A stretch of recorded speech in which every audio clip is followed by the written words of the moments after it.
ሰላም እንዴት ናችሁ የዩቲዩብ ፋሚሊዎች? እንግዲህ ዛሬ በአዲስ ቪዲዮ መተናል።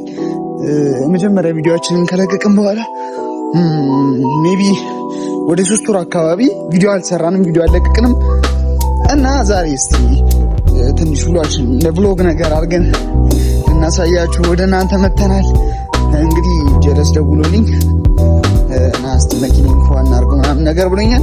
የተወሰነ የምንሰራራው ነገር ነበረ፣ የጀመርናትን እሷን እንጨርሳለን እና ተከታተሉ ብቻ። ጀለስ መቶ ፒክ ማድረግ ነበረበት፣ ግን ነዳጁ ምናምን ፍጆታችን እንትን ነው። ሶ ይመናቸው ብለን ራሳችን በእግራችን እንሄዳለን።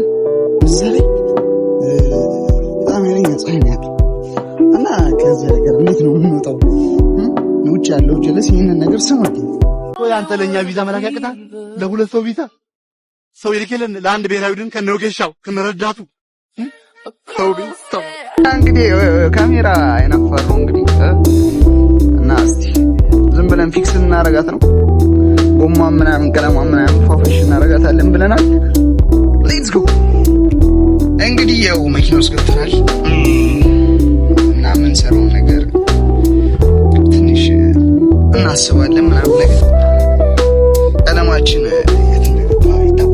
አይታወቅም የት እንዳደረገው እና ደግሞ ሳልነግራችሁ ብሩሹን የት እንዳደረገው ያቅም ጥሎታል መሰለኝና ሶ በምን እንደምንቀባ እሱ ራሱ እናስበበታለን ማለት ነው ጋይስ። እስቲ ተከታተሉ እና ጋይስ ቪዲዮን እየሰራን መሀል ላይ ስልካችን ዘግቶብን ነበረ እና በቀጣይ ቪዲዮ ፓርት 2 ቪዲዮን ሰርተን የምንለቅላችሁ ይሆናል።